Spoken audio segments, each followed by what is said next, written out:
buka Google Chrome-nya, sebenarnya bisa sih pakai Yahoo gitu, Opera, cuman nggak enak aja gitu kan kita pakai ininya Google, cuman browsernya nggak pakai Google, pakai Chrome. Nah, untuk langsung masuk ke laman kode editornya, itu kita masuk ke kode.earthengine.google.com. Jadi bisa kita langsung masuk. Dan yang belum registrasi akun Google Earth Engine harus registrasi dulu ya. Jadi lu nggak bisa ini langsung login gitu aja, karena butuh konfirmasi dan verifikasi dari Google. Yang beruntung bisa langsung dapat, tapi yang kurang beruntung itu harus tunggu beberapa hari bahkan minggu gitu biasanya untuk dapat akunnya. Yang belum punya akun coba minjem akun temennya dulu yang udah punya gitu. Nah, sebelumnya gue bakal jelasin dikit terkait interface-nya. Nah, ini di atas ini ada address tool, search tool ya biasa. Ini kita bisa untuk men-searching dataset. Misalkan kita mau pakai Lancet gitu, nanti dia muncul. Ini ada ininya nih. Ini ada, kalau places dia berarti tempat. Jadi nanti dia akan menuju ke tempat yang kita tuju. Lalu ini ada dataset. Ini dataset raster. Yang tables ini dataset vektor. Jadi ini ada Lancet 7, Lancet 8, Lancet 1 itu kan yang tadi gue bilang. Jadi dari Lancet 1 dia udah menyediakan. Nah, ini kita coba cari tempat dulu, misalkan Bogor gitu. Gue di Bogor, Kampung Parung Jambu. Coba kita klik. Nah, maka di sini di bawah ini ada maps. Mapsnya itu akan menunjukkan si kota Bogor ini gitu. Nah, oke, sekarang gue coba ingin mencontohkan bikin klasifikasi supervise untuk tutupan lahan satu pulau Jawa. Nah, satu pulau Jawa lumayan kan banyak. Pakai data Lancet 8 lah ya. Coba kita pakai Lancet 8. Sebelumnya berarti yang kita butuhkan apa di sini? Citra Lancet 8. Lalu untuk memotong regionnya hanya Pulau Jawa, berarti kita butuh polygon Pulau Jawa ya. Nanti kita bikin kotak aja di situ. Lalu kita juga butuh training data. Nah, nanti training datanya udah gue kasih aja deh gitu. Yang satu Indonesia, tapi nanti yang gue gunakan cuma satu Jawa. Nanti kita coba latihan upload data juga ya. Oh ya, sebelumnya gue jelasin interface-nya dulu ya. Ini yang di kiri ini ada 3 tab nih. Ada tab script, docs, dan assets. Nah, scripts ini apa sih? Nah, scripts ini itu untuk menyimpan beberapa script atau algoritma yang udah lo buat. Nah, ini bisa kesimpan di script ini. Ini juga lo bisa ngambil beberapa template dari yang udah ada, yang udah Google Earth Engine buat. Ini ada di example, jadi contoh. Lo bebas, ini ada macam-macam di sini. Jadi nanti tinggal lo modifikasi sesuai dengan kebutuhan lo si script ini. Lalu yang kedua, ini ada docs. Docs ini adalah documentation. Ini untuk melihat, misalkan lu nggak tahu scriptnya ini kayak gimana sih bentuknya. Nah, ini lu lihat di sini, misalkan algoritma Lancet gitu isinya apa. Ini untuk scriptnya, snippet code-nya itu ada di sini. Lalu ada aset. Aset ini apa? Aset ini untuk menyimpan data-data yang sudah lu upload.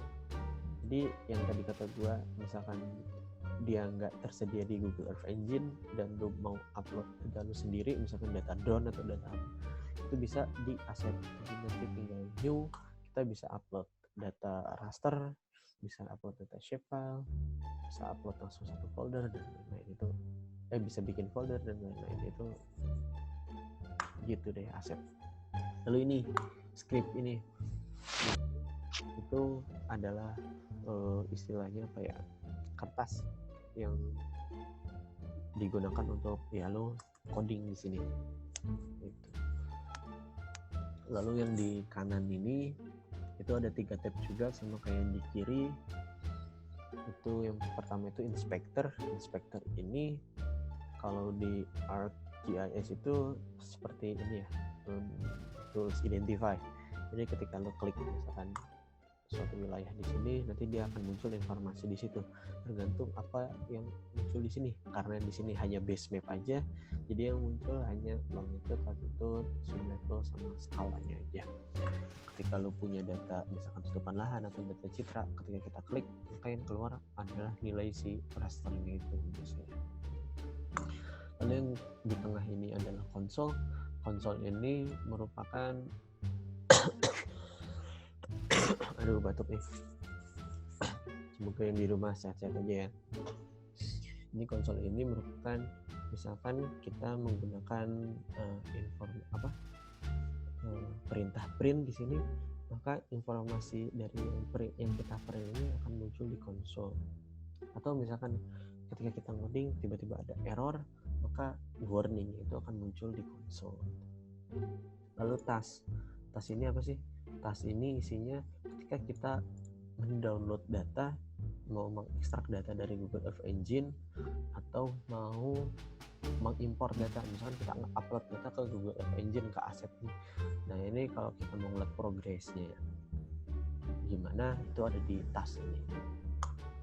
Lalu ini di bawahnya ada map, ada satellite, ini ada base mapnya, kita bisa pilih mau satelit atau map gitu-gitu. Lalu kita juga bisa bikin beberapa vektor, bisa bikin poin di sini, bisa bikin garis, bisa bikin polygon, bisa bikin rectangle. Oke, karena kita butuh, kan tadi yang gue bilang gue mau bikin tutupan lahan hijau ya. Jadi sebelumnya gue bakal membatasi daerah gue hanya Jawa aja. Nah ini kita coba pakai rectangle aja ya, biar gampang aja sih. Nah ini tinggal di click and drag aja sih sebenarnya. Salah. Kalau misalkan salah, bisa pilih ini stop drawing, kita klik, lalu kita delete sini atau kita klik tombol delete juga bisa. Delete, nah bakal hilang langsung. Kita buat lagi rectangle, misalkan segini ya. Ya click and drag aja sih, simple. Jangan lupa ketika sudah beres lu buat dan mau mengedit, itu jangan lupa di stop drawing atau pilih yang sini tangan ini, karena kalau misalkan enggak, kadang-kadang kita mau ngedrag ke buat lagi satu polygon, sedangkan lu butuhnya cuma satu misal. Dan ini kalau misalkan ini bisa lu stop drawing, lu klik lagi, diklik, terus di delete. Nah ini kalau ada pertanyaan atau diskusi nanti ya bisa di kolom komentar atau nanti tanya di gua melalui japrik gitu. Nah ini misalkan ini gua mau ngedit, ini bisa nih, ini bawiannya nggak dapet, gua dapet tuh, udah gini. Nah nanti ketika kita sudah buat satu rectangle misalkan, ini kan benar ya satu polygon, dia akan otomatis terimport ke dalam sini, ke dalam layar scriptnya ini yang untuk modding. Nah jadi nanti ini gua sudah punya satu variabel dengan nama geometry, satu variabel dengan nama geometry yang isinya itu apa? Isinya itu adalah shapefile kotak si Pulau Jawa ini. Oke, shapefile Jawa sudah punya. Lalu apalagi ya yang belum? Citra Landsat pastinya.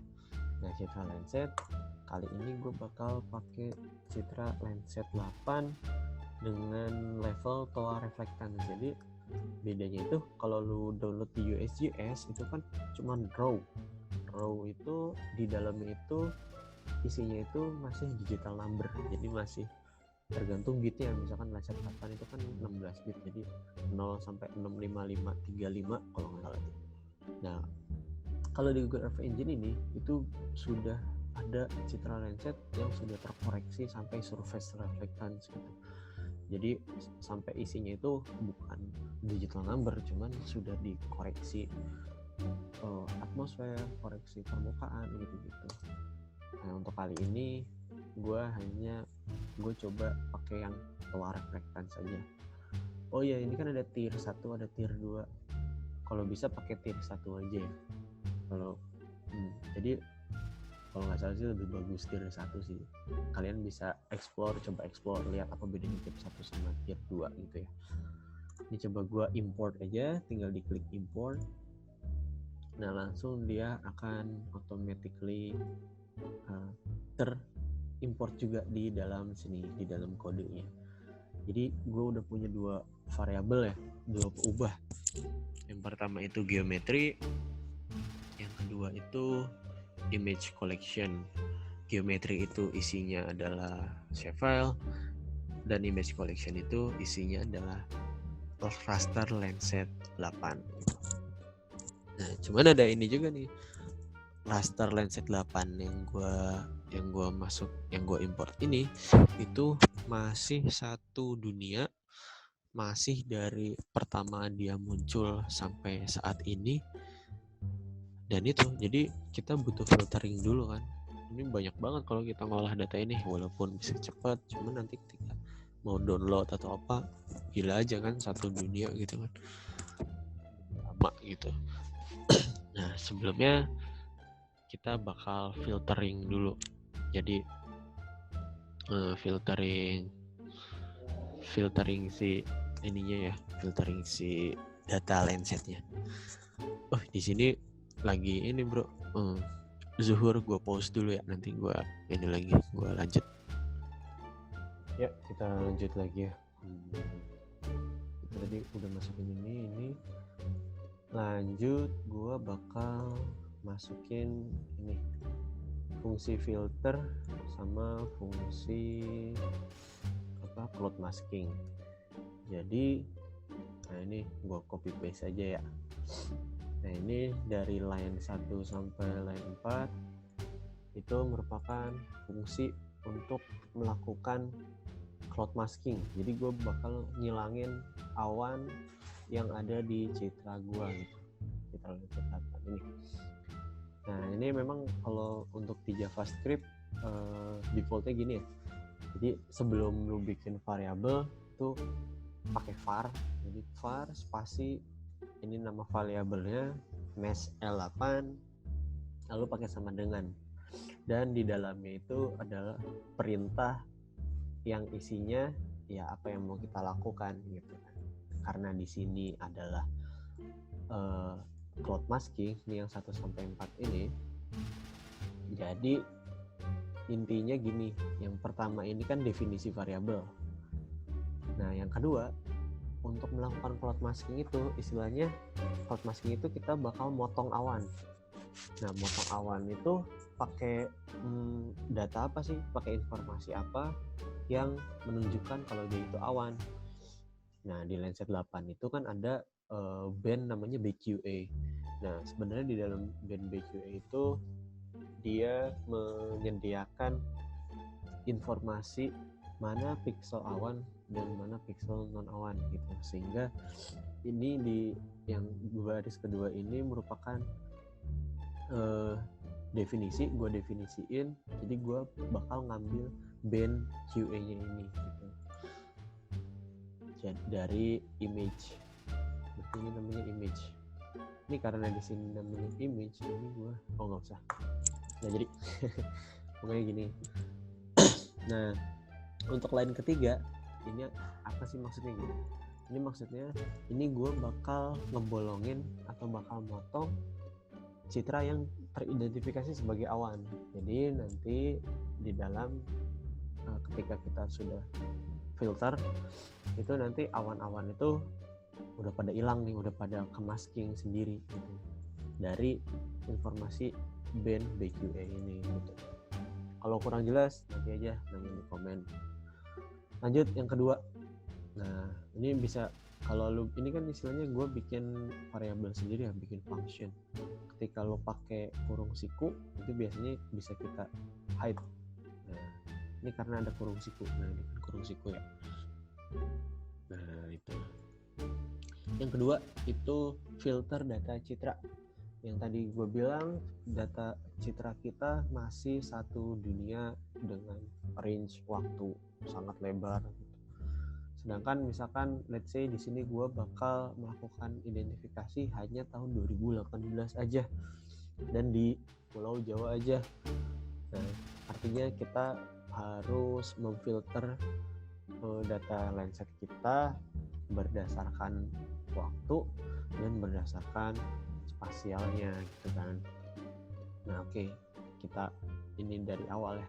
Oh ya, sebelumnya ini kan di line 6 ada ini ya. Filter data citra, tulisan filter data citra, tapi dia warnanya hijau. Nah, itu maksudnya apa sih? Ini tuh namanya komen. Ya, komen ini dia suatu baris yang tidak akan dieksekusi ketika kita merun script kita. Ya, sehingga biasanya si komen-komen ini itu untuk catatan aja. Jadi misalkan kita bingung atau lupa, ini tuh buat apaan sih script ini? Nah, itu biasanya kita pakai komen.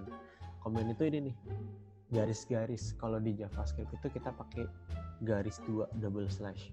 Jadi misalkan di sini ya, gue bikin cek gitu. Nah ini dia belum pakai apa-apa nih. Dia bukan komen. Ketika kita run pasti dia akan error gitu. Nah ketika kita pakai ini double slash, nah dia nggak akan error karena dia itu hanya komen.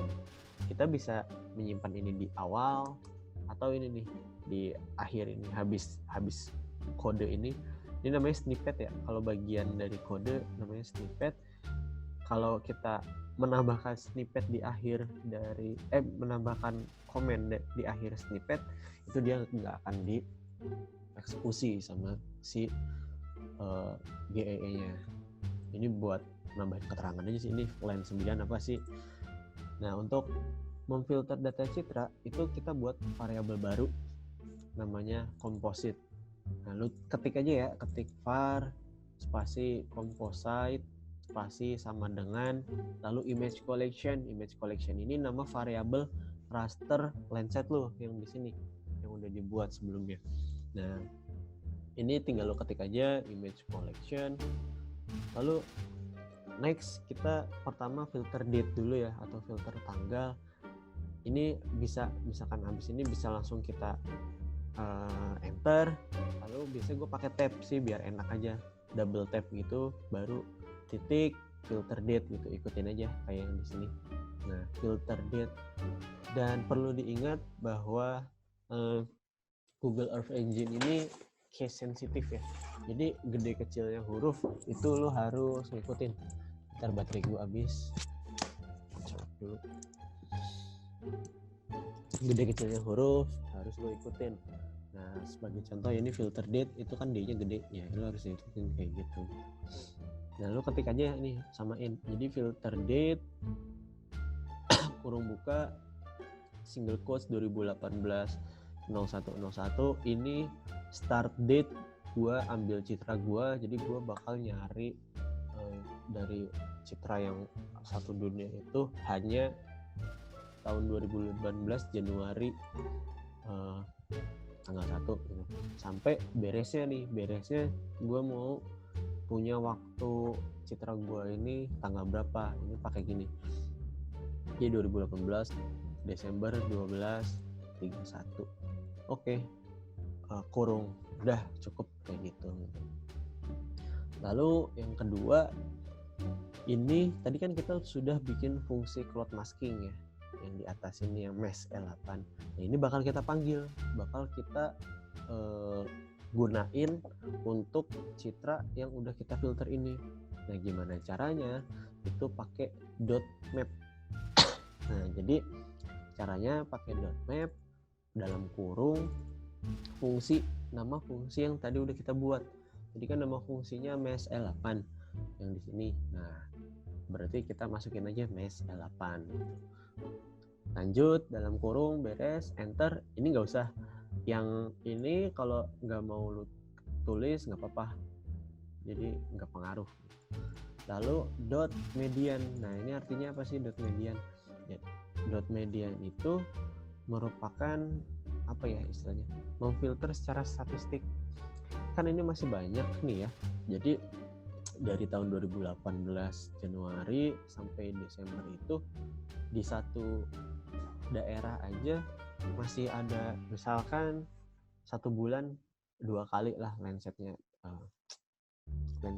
lewat. Artinya dalam 1 tahun itu ada sekitar 24 pixel di dalam ini. Nah median ini itu untuk memilih pixel, kan lu hanya butuh 1 pixel di situ dari 24 itu kan, 24 pixel itu lu hanya milih 1. Nah ini gua pakai median gitu. Untuk ini, untuk apa? Kenapa gua pakai median? Karena median itu yang paling merepresentasikan nilai pixel yang sering muncul di situ gitu.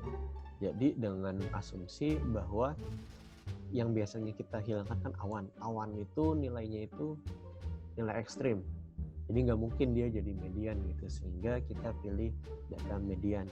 Kenapa kita nggak milih misalkan rata-rata dari 24 pixel itu nilainya? Karena rata-rata itu akan sangat sensitif terhadap nilai ekstrim. Jadi ketika di situ ada nilai ekstrim, maka rata-ratanya akan langsung berubah gitu. Beda sama median. Kalau median nggak terlalu berpengaruh dengan nilai ekstrim, sehingga kita menggunakan median. Lalu yang terakhir ini clip geometry. Nah clip ini ya biasa kita mengklip data citra kita yang tadinya masih satu dunia menjadi hanya satu geometri. Geometrinya tadi apa? Ini kan satu Jawa. Nah gitu. Jadi kita pakai clip dalam kurung, dalamnya kita kasih geometri. Oke. Lalu kenapa kita pakai titik koma? Di sini adalah khasnya ya, ciri khas JavaScript ketika kita sudah menyelesaikan satu fungsi, satu baris fungsi itu pakai titik koma. Kenapa nggak gue taruh di habis filter diet ini? Karena fungsi gue belum selesai, masih ada filter awan, filter statistik, dan masih ada clip itu, sehingga ini gue taruh di ujung. Sebenarnya nggak usah di ujung, nggak usah pakai tanda semikolon, ini bisa baca si Google Earth Engine. Tapi alangkah baiknya pakai aja lah biar nggak lupa beresnya si fungsi itu di mana aja gitu ya. Oke, lanjut script selanjutnya. Nah ini selanjutnya coba kita memunculkan composite map yang udah kita buat tadi di dalam peta ini. Gimana caranya? Ini kita pakai fungsi map add layer. Ini sama kayak tadi ya, ini hanya komen, memunculkan komposit pada map itu hanya map add layer. Jadi fungsinya seperti ini. Pakai map.add layer L gede dalam kurung, itu ada 3 komponen utama. Yang penting yang ini komponen pertama, terus koma, lalu komponen kedua, terus koma, lalu komponen ketiga. Komponen pertama itu data apa yang kita mau tampilkan di sini. Nah ini kan datanya yang komposit ya, yang tadi sudah kita filter. Lalu yang kedua ini visualisasi seperti apa yang akan kita tampilkan di sini dari data itu. Nah karena kita mau memunculkan komposit itu kita pakai ini. Jadi kurung siku kalau ikutin aja, kalian ikutin aja pakai bands titik 2 kurung siku B6 B5 B2, sehingga nanti dia akan memunculkan komposit band 652 di dalam map ini gitu, map yang bawah ini. Lalu ini min sama dengan 0 dan max sama dengan 0,3. Ini untuk mendefinisikan bahwa nilai minimum dari si citra lu itu 0 dalam sini, dan nilai maksimum itu adalah 0,3. Ini biasanya berpengaruh pada ininya, brightness-nya gitu, brightness dari visualisasinya. Jadi di Google Earth Engine ini masih lumayan manual sih ininya. Sehingga nilai min dan max ini ditentukan dari sebaran nilai pixel citra yang lu buat, karena gue pakainya total reflectance ya, dan dia kan koma-koma tuh nilainya, sehingga gue pakainya max 0,3 minnya 0. Beda kalau misalkan gue pakai raw data atau masih pakai yang level 0 digital number, ini pasti maxnya itu besar kan, 65535 atau berapa gitu. Nah ini yang ketiga itu adalah nama layernya, nanti yang akan muncul di sini ketika kita sudah run, itu nanti akan muncul di sini layer, dan nanti namanya akan muncul composite 652 gitu sih, biar enak aja, biar tahu ini composite-nya. Coba kita run ya, kita klik run atau bisa pencet Ctrl Enter untuk merun. Nah dia nanti akan muncul nih di sini. Ini baru tombol baru namanya layer, lalu di dalamnya ada composite. Nah ini kan udah muncul, ini biar nggak ngalangin warnanya, ini si geometrinya di-uncheck aja. Ya walaupun masih ada awan-awan ya, karena memang kalau kita berbicara awan di Indonesia pasti ada satu daerah yang sepanjang tahun itu atau sepanjang si Landsat-nya itu lewat, itu pasti ditutupi oleh awan, terutama di laut ya, dan di gunung-gunung biasanya. Tapi ya overall sih sudah cukup bagus sih kalau gue lihat tuh kan, udah lumayan nggak kelihatan awannya. Nah, nih kalau di ArcMap PR banget nih kan, kalau misalkan buat ini satu Jawa pula, nggak ada awan pula kan, 1 tahun dari 24 berapa scene coba kan yang harus lu download. Nah ini kalau di GEE tinggal langsung set udah nih jadi composite. Oke, sudah selesai ininya visualisasinya. Sekarang lanjut kita coba buat NDVI ya, kita latihan buat NDVI. Nah nanti NDVI ini bakal kita gunain untuk untuk input sebagai prediktor di dalam supervised classification kita. Nah bedanya kalau misalkan supervised di RDAS ya yang kalian gunakan, RDAS itu dia akan mengklasifikasikan hanya berdasarkan band komposit, jadi sangat terbatas kan, cuman 3 band aja kan angka komposit, dia hanya bisa membedakan hanya 3 band. Kalau misalkan di machine learning itu bisa semua band lo masukin, terus nilai-nilai indeks lo masukin, lalu data lain misalkan data SRTM atau data ketinggian lo masukin ke situ, data informasi hutan lo masukin ke situ, itu sangat dimungkinkan. Sehingga makanya kenapa machine learning ini lagi sering digunakan ya untuk tutupan lahan, land cover dan lain-lain, karena dia bisa mengakomodir variasi yang sangat besar dari beberapa prediktor yang dimasukkan. Oke, lanjut buat NDVI yang nantinya akan kita gunakan di dalam klasifikasi. Ini sederhana, kita cuman buat ini var spasi NDVI sama dengan kita ngambil data NDVI dari mana sih gitu kan, dari data citra kan.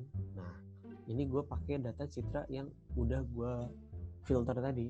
Nah tadi kan namanya komposit, variabelnya tinggal gue tulis composite, lalu untuk fungsinya ini dot normalized difference. Ini nih untuk apa sih? Sebenarnya ini di dalam normalized difference ini ada rumus NDVI yang misalkan band min band dibagi band plus band. Sebenarnya normalized difference itu intinya cuma itu doang gitu, sesimpel itu. Jadi band min band, band plus band gitu. Nah fungsinya gimana? Ini band yang pertama itu di sini koma, band yang kedua itu yang mana? Band yang kedua itu yang di minin ya. Jadi ini berarti kalau kayak gini band 5 min band 4 dibagi band 5 plus band 4. Nah, gitu. Jadi ini kan NDVI ya, Kalau di Lancet 8 near-nya itu B5, red-nya itu B4. Jadi gue pakai ini. Udah cuman sekedar ini nih, kalau misalkan mau ini NDVI mau bikin NDVI di GEE pakai normalize, difference, ingat gede kecilnya harus sama karena dia case sensitive. Lalu ini gue rename buat apa? Biar nanti si variabel NDVI-nya itu band-nya itu namanya tetap NDVI, karena kalau nggak kita rename nanti dia namanya bakal random gitu. Udah cukup var NDVI, udah kita sudah membuat satu variabel NDVI. Setelah itu coba kita tampilkan variabel NDVI itu ke dalam map. Oke. Nah, ini tinggal pakai fungsi ini. Nah, ini memunculkan komposit pada map. Ini sama sebenarnya prinsipnya sama map app layer yang tadi pakai map app layer juga. Cuman bedanya apa? Beda parameterisasi visualisasinya.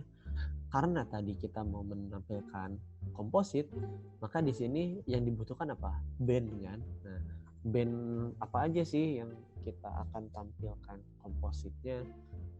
Karena kalau NDVI itu hanya satu band, hanya NDVI saja, maka yang ditampilkan di sini ya kita nggak perlu composite bandnya berapa informasi ini. Tapi yang kita perlu, kalau gue biasanya gue tambahin palette ini. Palette ini apa? Ini untuk apa? Memilih warna pewarnaan, color ramp lah istilahnya, ibarat katanya ya. Color rampnya seperti apa? Ini kalau manual. Biasanya nanti selanjutnya coba gue kasih tahu juga yang otomatis ya, yang random otomatis gitu. Ini yang manual, misalkan kita mau yang NDVI-nya rendah, ini pasti kalau palette itu kita jajarin begini, dia dari nilai NDVI rendah sampai nilai NDVI tinggi. Jadi kalau di sini dari rendah ke tinggi itu berturut-turut warnanya biru, merah, kuning, hijau, lalu hijau tua. Jadi NDVI yang paling tinggi itu, ini gue bikin minimumnya 0, maksimumnya 1. NDVI yang paling tinggi itu warnanya hijau tua. Oh iya, perlu diingat bahwa minimum maksimum di sini hanya untuk visualisasi ya. Jadi belum tentu nilai maksimum dan nilai minimum asli di citra kita atau di data kita itu 0 sampai 1. Dia hanya range untuk brightness aja. Jadi dia nggak merepresentasikan nilai asli dari citra kita, hanya untuk brightness ya, ingat ya. Gitu. Jadi walaupun NDVI itu nilainya min 1 sampai 1 sebenarnya, tapi di sini hanya gue masukin hanya 0 sampai maksimum 1, karena kalau gue lihat brightness-nya lebih keren aja gitu kelihatan. Lalu yang terakhir nama layernya, di sini gue kasih nama NDVI gitu. Oke, tinggal kita run aja. Ini harusnya pakai titik koma ya, tapi nggak apa-apa juga, nggak pakai juga nggak apa-apa. Kita tunggu ini muncul yang pertama. Kita juga bisa uncheck yang komposit ya, biar nggak terlalu ini numpuk-numpuk. Nah ini NDVI. Nah kan keren kan kalau misalkan begini. Ini pewarnaan ini sangat pengaruh nih, nilai minimum maksimum yang kita gunakan dengan palette color yang kita gunakan ini sangat-sangat berpengaruh gitu. Nah kita bisa lihat tuh kalau misalkan air kan, dia air NDVI minus 1 ya, di bawah 1 semua dia bakal biru semua. Di bawah 1 di bawah 0 minus, jadi dia bakal biru tuh. Ini Waduk Jatiluhur, Cirata dan lain-lain. Lu yang kota ini kelihatan banget kan, urban area, settlement gitu-gitu, dia bakal warnanya merah banget. Ini Jabodetabek, ini Bogor, kota Bogor, lalu ini ada Bandung, kota Bandung. Ini keren banget sih gua ngeliatnya, wow. Dan ini yang di gunung-gunung nih, taman-taman nasional di pegunungan, dia warnanya hijau-hijau tua gini. Ini representatif, bagus banget ya gitu. Nah gitu deh, kita sudah buat NDVI, kita sudah memvisualisasikan NDVI. Setelah itu next, Nah, tadi kan karena kita mau menambahkan si NDVI ini ke dalam pengolahan nanti kan, pengolahan supervised classification, artinya kita harus menambahkan NDVI ini ke dalam komposit. Kenapa? Karena selain pakai NDVI nanti untuk klasifikasi itu kita juga akan menggunakan beberapa band multispektral yang ada di dalam data si komposit ini. Jadi kan data si komposit ini dia berisikan dari band 1 sampai band BQE ya. Nah, ini belum ada tuh NDVI. Nah, gimana cara masukin NDVI ke situ biar nanti enak pas buat supervised classification ya? Itu pakai fungsi namanya add bands. Jadi fungsi namanya add bands. Nah, kalau fungsi ini karena kita di sini hanya menambahkan fungsi di dalam variabel ya, variabelnya sudah didefinisikan kan sebelumnya composite. Jadi kita nggak perlu pakai var lagi. Kalau kita pakai var lagi, maka dia akan mendefinisikan ulang variabel baru. Karena composite sudah didefinisikan di atas, nah ini kita nggak usah pakai var lagi. Jadi cukup composite sama dengan composite ini composite yang lama ya, yang isinya band 1 sampai band BQE itu. Lalu pakai ini add bands dalam kurungnya variabel yang mau kita masukkan. Variabel itu kan NDVI. Jadi cukup kita masukkan NDVI gitu. Udah cukup gitu. Setelah itu baru kita masuk ke langkah-langkah membuat supervised classification. Buset, ini baru NDVI ya, udah lama banget ini. Nah, ini coba kita untuk memastikan, coba kita print nama bandnya yang ada di dalam data composite. Ini hanya pakai print dalam kurung composite dot band names, maka dia hanya akan memunculkan daftar band yang ada di dalam data composite tersebut. Ini kita run aja. Seperti apa yang tadi gue bilang, ketika kita nge-print sesuatu, maka dia akan masuk ke dalam tab console sini. Kita klik aja console. Ini dia ada list, ada 13 elemen, artinya ada 13 band di dalam situ, mulai dari band 1, band 2, sampai band 11, BQE dan NDVI. Nah, ini NDVI sudah masuk berarti. Oke, aman kan? Next, lanjut kita yang pertama akan membuat training dulu ya. Nah, trainingnya kan nggak ada. Nah, itu udah gue kasih deh. Jadi gue udah ngasih poin yang di dalamnya isinya itu ada kode tutupan lahan, titik-titik yang isinya kode tutupan lahan. Udah itu aja. Nanti dikasih linknya. Sekarang coba kita latihan mengupload data tutupan lahan itu. Nah, gimana caranya? Di aset, kita di kiri, kita ke tab aset, pilih new, lalu kita pilih table upload. Nah, kita ini bisa shapefile atau CSV karena data yang kita punya itu shapefile. Kita klik aja shapefile. Nah, lalu muncul dialog baru ini, upload a new shapefile asset. Ini kita klik yang source filenya, kita select. Nah, ini bakal muncul. Kita cari deh tadi kita nyimpen di mana tuh si filenya. Misalkan ya ini point sample. Sebenarnya yang dimasukin nggak perlu semua ya, cukup yang sebenarnya yang penting itu DBF, SHP. Hati-hati ya, SHP sama XML nih sama nih namanya SHP. Jadi jangan salah pilih malah yang XML ya. SHP lalu SHX lalu PRJ sih. Itu cukup, gue biasanya cukup 4 ini aja sih yang gue masukin. Tinggal open. Nah, nanti ini muncul asset ID. Nah, ini namanya mau apa nih? Nama apa sih nama asetnya yang mau kita editan? Misalkan namanya training. Udah jangan gini deh, kecil semuanya. Training GEE gitu. Nanti dia bakal ini Udah gini aja, langsung kita upload aja. Set.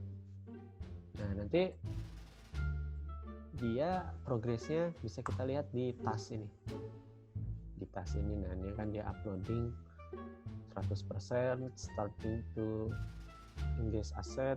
Nanti kalau udah dia bakal ada centang gitu, checklist. Memang biasanya agak lama di sini ya proses uploading. Biasanya malah dibanding download, dibanding ngolah data, malah lama ketika kita ngupload atau mau ngedownload. Sebenarnya kalau ini nggak ngedownload sih, itu ngupload juga sebenarnya. Nah, kenapa? Karena biasanya emang upload rate itu lebih rendah ya dibanding download rate, sehingga memang butuh lumayan ini waktu. Ini karena gue udah ngupload nih di sini, gue langsung ini aja, gue langsung masukin aja namanya apa, gue lupa.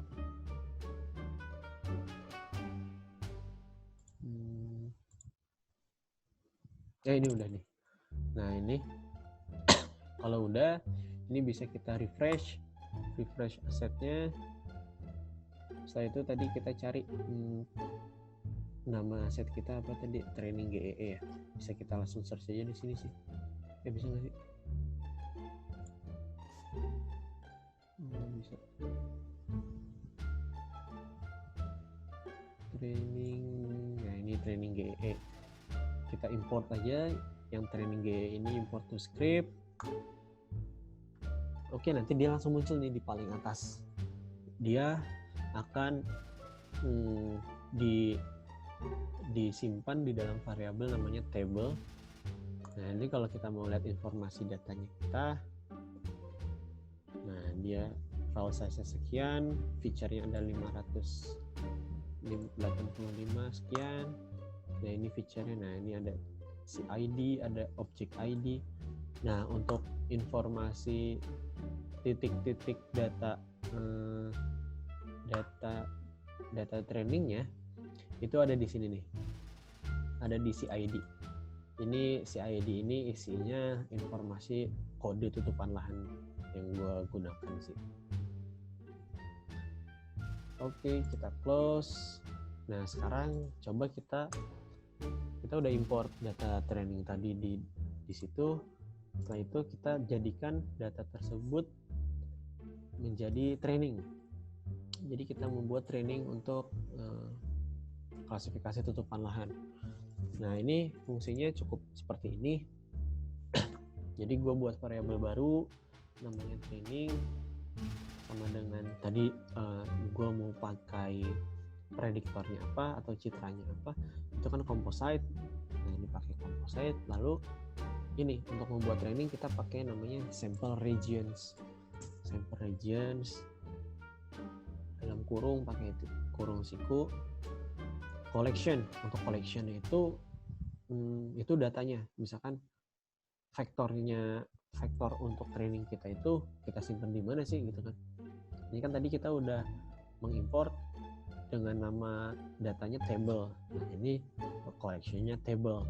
Lalu properties itu nama field yang digunakan untuk mengklasifikasikan. Jadi istilahnya informasi tutupan lahannya itu ada di field mana sih? Tadi yang gue bilang kan, gue kode tutupan lahannya gue masukin ke field CID. Jadi gue pakai properties itu pakai CID. Gitu. Lalu ini skala resolusinya mau berapa gitu kan? Kita bisa nih suka-suka kita. Ya tapi minimal atau maksimal? Minimal itu resolusi yang citra kita 30, tapi bisa lebih besar dari itu, maksudnya lebih kasar ya, bisa kita buat 1 kilometer, bisa buat 500 meteran, itu bisa. Nah ini kita pakai yang paling detail aja, 30 meter, tinggal ketik 30 di scale, lalu pakai tile scale. Ini sebenarnya tambahan aja, karena di dalam algoritma ini terkadang ketika data kita terlalu besar itu kadang error kalau nggak kita buat tile scale ini. Jadi kita tambahkan fungsi tile scale di sini. Tile scale-nya berapa? 16 gitu. Udah, kita sudah membuat training di situ. Next, lanjut, kita bakal mendefinisikan band-band mana aja sih yang bakal kita gunakan. Kan tadi banyak kan bandnya, ada 13 band. Kita nggak mungkin pakai band BQA di dalam sini gitu kan. Sehingga ini gue bakal definisikan ulang band-band apa saja yang akan kita gunakan. Ini simple, tinggal kita buat variabel baru. Kalau gue di sini namanya band names. Oh ya, nama variabel bebas ya, suka-suka lu ya, nggak perlu sama banget kayak gue, yang penting isinya sama. Ini kita buat kurung siku ini artinya matriks yang isinya tuh kumpulan data ya. Nah, ini isinya kumpulan data band yang bakal gue gunakan. Ini gue akan menggunakan band 1, band 2, band 3, band 4 sampai band 7. Lalu band 11. Ini gue nggak pakai band 10 karena band 10 sama band 11 kan sama ya, sama-sama land surface temperature, dan ada yang bilang sih band 11 itu lebih representatif menunjukkan land surface temperature gitu. Sebenarnya bukan land surface temperature, itu masih brightness temperature, makanya gue pakai band 11 aja gitu. Lalu NDVI, karena kita juga mau menggunakan NDVI sebagai informasi untuk mengestimasi tutupan lahan yang sudah kita buat. Oke, ini coba kita print band names, coba kita run. Bener gak gitu kan? Tadi kan band names-nya 13. Ini kenapa list 13 ini muncul? Ini yang tadi ya, yang print yang composite band names.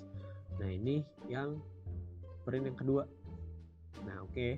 Udah sama ya, band 1 sampai band 7, lalu band 11 ditambah NDVI. Oke. BQA-nya udah hilang ya. BQA sama band 10 udah hilang. Oke. Next, sekarang coba kita parameterisasi klasifikasi yang akan kita buat. Nah, bagaimana memparameterisasinya? Di sini kita akan menggunakan variabel algoritma random forest untuk melakukan klasifikasi. Bagaimana cara melakukan klasifikasi? Ini simple, kita cukup aja bikin satu variabel namanya classifier.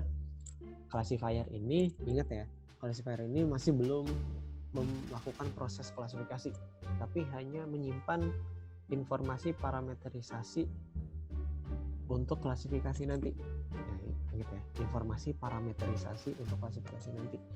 Jadi gue buat satu variabel namanya classifier di sini. Ini fungsinya pakai ee.classifier. Nah, ini variabelnya, algoritma.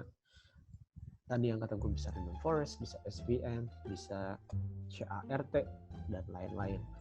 Nah, ini gue pakai 25,0. Ini artinya gue pakai number of trees-nya itu 25. 0 itu gue lupa. Itu bisa dicek di sini di docs, documentary. Kita ketik aja random forest, nanti dia muncul random forest. Kita pakai random forest ya, bukan yang smile. Nah, ini yang pertama itu number of trees. Lalu yang kedua itu variables per split. Sehingga 25 ini merupakan number of trees, dan yang kedua yang 0 ini variable per splitnya.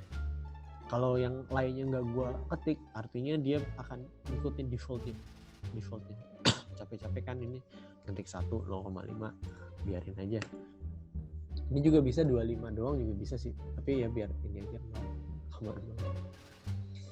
Lalu dot train. Nah, ini tadi kan udah kita buat training ya, istilahnya data training terbimbingnya itu tadi apa? Nah, ini pakai ini fungsi train. Jadi habis kita parameterisasi random forest-nya, kita pakai .train yang isinya itu tadi variabel trainingnya itu apa? Kan tadi namanya training ya.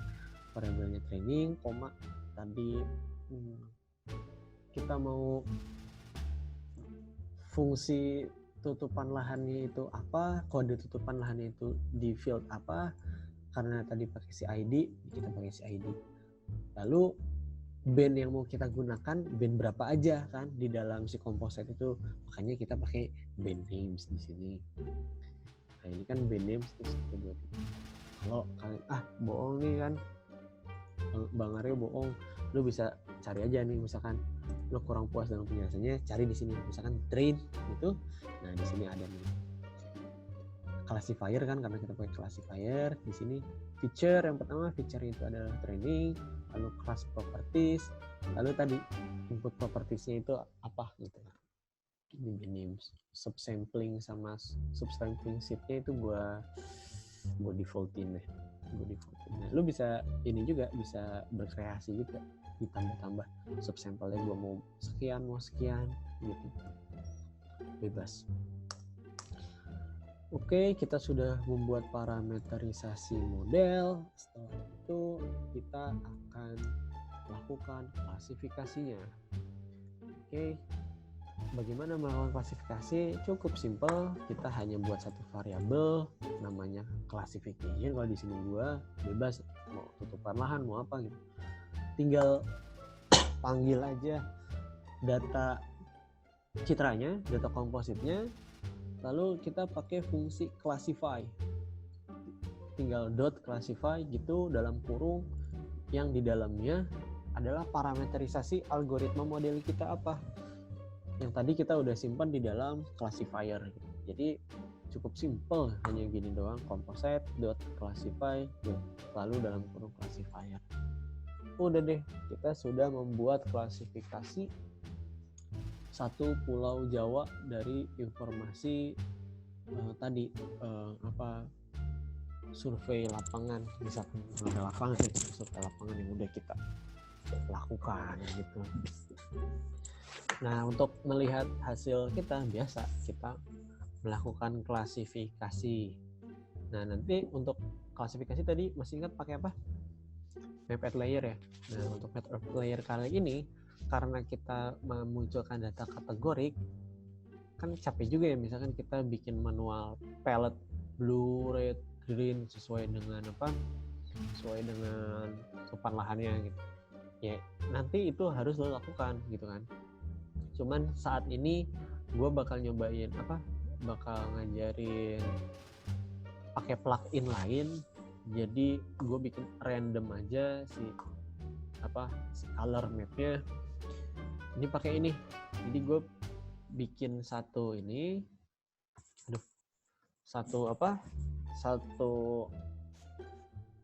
variabel namanya color map. Nah, ini lo ikutin aja nih require, karena ini sebenarnya orang yang buat ya. Kalau lo tahu color brewer, nah itu biasanya oleh mapper, itu orang-orang yang suka bikin peta, kartografer itu biasanya rekomendasinya pakai color brewer sih gitu. Nah, ini gue pakai color brewer yang ini. Kalau lu mau kepo sama ini, lu bisa cek aja, cari di Google nih color brewer gitu. GEE. Udah, kita buat color map, lalu kita buat add layer. Map add layer-nya tadi klasifikasi. Map add layer, data yang mau kita munculkan adalah data klasifikasi. Lalu visualisasinya seperti apa? Ini paletnya pakai color map ya, karena yang tadi gue bilang kalau manual rempong banyak banget, karena di sini gue ada 26 kelas kalau nggak salah di Pulau Jawa ini, sehingga di minimum dan maksimumnya gue bikin 1 sampai 26 gitu, maksnya 26. Sebenarnya maksimal kalau nasional itu ada 27 kelas ya, termasuk data komoditasnya, data yang gue kasih. Cuman kayaknya kalau di Jawa itu cuma ada 26 kelas gitu, ada satu kelas yang ada di Pulau Jawa. Lalu layer name-nya klasifikasi. Oke, kalau udah tinggal di run aja.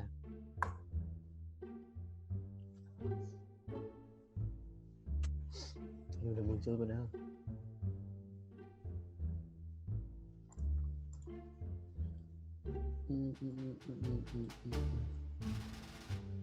Nah, ini layernya udah muncul kan. Yang tadi klasifikasi, komposit, NDVI, klasifikasi. Jadi nanti si klasifikasi bakal muncul di paling atas. Oke, kita tunggu saja. NDVI baru muncul.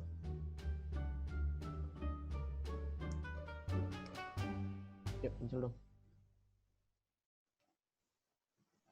Ini karena lumayan lama ya, karena gini ya jelek ya.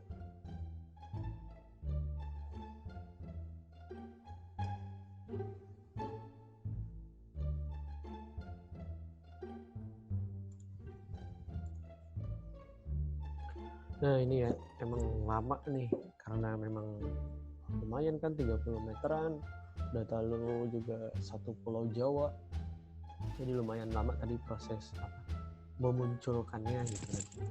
Ini tadi gue post dulu. Nah ini tapi lumayan kan, ini kelihatan banget. Ini memang random warnanya ya, warna untuk land covernya. Ini kelihatan nih Jabodetabek itu muncul nih merah-merah, ini pasti kota. Ini di Bandung juga kelihatan, ini di Semarang juga kelihatan. Yang kota-kota besar nih pasti capital city pasti merahnya kelihatan kan. Jabodetabek, Bandung, Semarang, ini Jogja, Surabaya. Kan ini apa ya? Malang ya?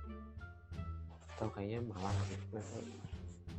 Bisa dicek. Nah ini lumayan kan, ini lumayan keren, ini bisa sampai seperti ini. Ini masih banyak noise di laut karena ya yang tadi kita lihat di laut masih banyak awan yang belum tak bisa dihapuskan ya, tak bisa dihilangkan secara clear gitu. Nah, oke, kita sudah visualisasikan tutupan lahan kita. Setelah itu coba kita kita lihat akurasinya ya. Kita akurasi dari tutupan lahan ini gimana caranya. Gampang, tinggal buat ini aja, variabel baru. Kita tinggal buat variabel baru. Ini namanya, kita pertama yang harus dibuat adalah confusion matrixnya. Jadi tinggal bikin gini aja, confusion matrix sama dengan itu pakai classifier.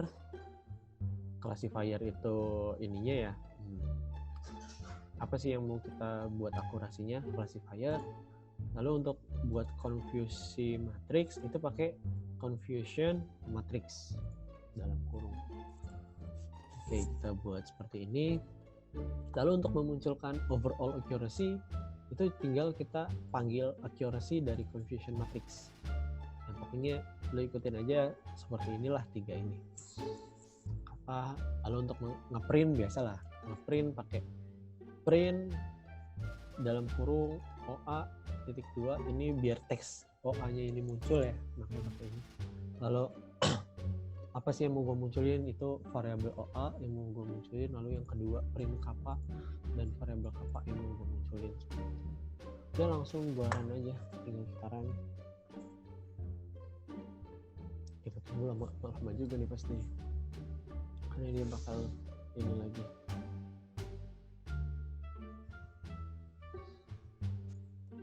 Nah oke, ini udah muncul nih, sama seperti tadi yang kita print akan muncul di konsol.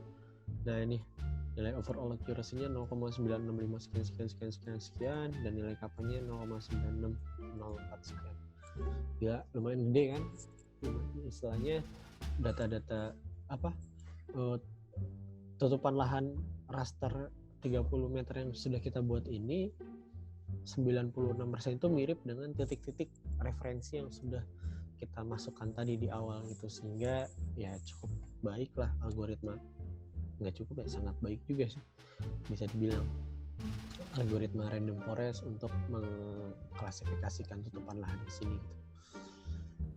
Oh iya, nanti untuk nanti lu bisa juga cobain wilayah lain ya, siapa tahu di wilayah lain juga akurasinya nggak segitu kan. Pokoknya gua kasih titik-titiknya satu Indonesia. Nah, gua kasih titik satu Indonesia, lu bebas milih wilayah mana aja, satu Indonesia, nggak harus Jawa gitu sih. Yang terakhir, coba kita bagaimana untuk mengekspor data kita biar bisa diolah di ArcGIS dan lain-lain ya, biar bisa kita download gitu. Nah ini kita pakai namanya fungsi export image to drive. Ini yang tadi gue bilang, skemanya ketika kita mau download data dari Google Earth Engine, dia akan mengupload data dari cloud-nya GEE ke drive Google Drive-nya kita, akun kita yang tadi kita ini. Misalkan ini gue pakai Aryo FBI, Nah ini masuk ke situ data-data data yang mau kita ekspor akan masuk ke Google Drive kita, baru nanti dari Google Drive bisa kita download gitu. Jadi nggak bisa langsung kita download dari Google Earth Engine. Makanya tadi gue bilang di awal, ketika kita mau mengekspor image to Drive, dia bakal mengupload data kita classification ini ke Drive kita. Makanya butuh lama, apalagi misalkan 1 Jawa ya, lumayan lama. Dan biasanya kalau misalkan data kita terlalu besar, dia bakal kebagi-bagi gitu di drive-nya. Cuman nggak apa-apa, nanti tinggal di mosaik aja. Udah belajar mosaik ya. Kalau mau melakukan pengolahan lebih lanjut secara offline, atau misalkan mau layouting dan lain-lain, itu bisa gitu. Nah ini pakai fungsi ini, lo ikutin aja dengan seksama, gede kecilnya harus sama gitu-gitu. Image ini datanya apa, classification, lalu scale-nya itu 30 meteran ya. Kalau lo butuh rapid assessment, lo nggak butuh detail-detail karena lama kan. Misalkan gue mau 100 meter atau 1 kilo, itu bisa lo ganti aja scale-nya jadi 1000, artinya 1 kilo atau 100 gitu. Lalu description ini adalah nama file lo, jadi nanti di sini akan di dalam drive lo yang namanya latihan GEE merupakan data klasifikasi lo gitu. Lalu ini lo harus batasin juga regionnya. Jadi region itu kan, jadi nanti dia akan mendownload hanya satu geometri ini. Karena kalau enggak, dia nih yang ini juga akan ke-download nih. Yang di luar-luar geometri ini juga akan ke-download, tapi dia 0 aja, nilainya 0 value gitu. Tapi dia akan terbaca menjadi raster, sehingga itu lumayan berat juga gitu. Lalu ini juga gue bisa mendefinisikan max pixelnya itu 10⁻12 biar dia nggak error, karena dia sebenarnya punya limitasi ya. Udah, ini kita run aja. Kita run. Tunggu.